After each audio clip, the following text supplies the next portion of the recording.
شوێنی شەهید شیفاگەردی. گەلێک سپاس دەکەن بەڵێ ئێمە ژیانە پاکرەوانە کورد شیفاگەردی باش دەزانن وەختی دەورە شۆڕەشا کورد هەفتەی و پێنجێ ماڵباتەوان ماڵباتێک وڵات پەروەر و پێشمەرگە بوون ji ber wê jî ew têkçûna şoreşa Kurdî şûn de çûn derbeder bûn yani biyan bûn şifa bû xwe zanim li Îranê çêbûye yani Kurdistanê Îranê çêbûye malbate gelek welat perwerin û şifa bû xwe keçek hem bedew bû hem jîr bû fêdekar bû keçek rastî xoşewîst bû dewra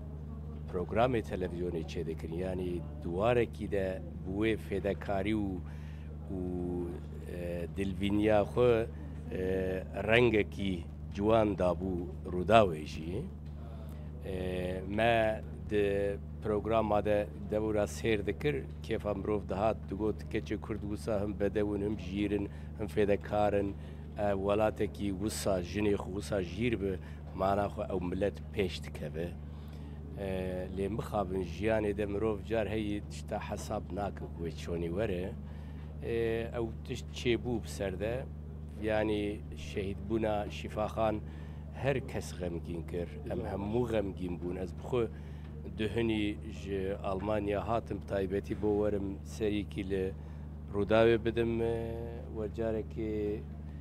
وێرێ ببینم و ماڵباتە وێ زیارەت بکەم بلا سەری gelê Kurd sax bi serê jinê Kurd fêdekar û bi rûmet û ew jinê ku di her hêlê jiyanê de xizmeta milletê xwe kirin û dayîktiyê bi rûmet kirine bila sax bi serê malbata wê sax bi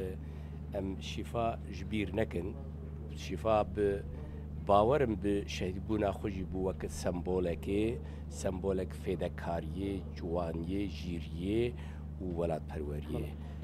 وەکو تۆ گوتت شەهید شیفا وەکو سیمبولی فیداکاری سیمبولی خانمە ڕۆژنامە نووسی کورد ئێستا ناوبانجی لە هەموو جیاندا بڵاو بۆتەوە سەردەمانێک خەڵکانێک بەهۆی گۆرانیە نیشتیمانیەکانی شیڤان پەروەر زیندانی دەکران بەشێک لە گۆرانیەکانی تۆ ئێستاش لە زۆر شوێن قەدەخان چەند ماوەیە گۆرانیەکان قەدەغە بوون کۆمەڵێک هونەرمەند لە ماوەی ڕابردوش تۆ گۆرانیەکی دیکەی نیشتیمانیت بڵاو کردەوە کۆمەڵێک هونەرمەند کاری هونەری بۆ شیفاگەردی ئەنجام دەدەن تۆ وەکو هونەرمەند شیڤان پەروەر بەنیازی هیچ کارێکی هونەری هیچ گۆرانیەک بۆ شەهید شیفاگەردی تۆمار بکەیت و بڵاو بکەیتەوە هەلبەت نها شەهیدێ مە زۆر هەن هەلبەت هەر شەهیدێک تاجا سەرێمەی بۆ مەگەلێک ڕوومەت و بقیمەتن لێ هەن هەنە دەبن سمبۆل ji بۆی هەبوونا ملەتێکی مەسەلەن بێژن ئەو کورکەکی بچووک دو ساڵی ئالانی کوردی ئەو چەندی بەریاوی خەڵک لە دەربەدەری و لە دەریا دفەتسی تێک دچوو دمرن ئەوروپا زۆر جار دەری لە خەڵکێ دەگرت نەتیشت بچن خەڵک پەریشان بوو مرناوی و کوڕکی دەری vekiriş dünyayê re bû sembolekî gelek mezin min bo Kurkî jî min goraniyek zor baş çêkiriye nêz de wê klîpê wî jî derê yani dereng bû belem pir kesa gotin min xwest goraniyekî zor baş çê bibe da ku danişe û goranî her ku behsa wî tiştî bibe da ku goranî werbîra mirova weke goraniya Helepçe weke gelek goraniyê Musa Enzane bo Şîfaxan jî rastî sembol bû Şîfaxan ragihandina hemû Kurd anî bahev her kesê çi kesê li vî siyaset li vî warî li wî kesî hezî nedikir vir de behsa wê kir ber ku bi dil bi can fêdekarî xizmet dikir sembolekê ciwaniyê xoşewîstiyê ragihandinê xebatê xizmetê û kurdayetiyê yani ew bibe sembol boy pêşerojê ji bo jina Kurd jî û boy dünyayê jî ber wî ême hunermend wezîfa me ye ئەم خزمەتە کوسا بکن داک و کەسێ وسا بخن وارێکی نەمری زانێ وارێکی نەمری ئەڤ یەک لوانە کو نەمریە لە مەشکێمە دلێمە دژی و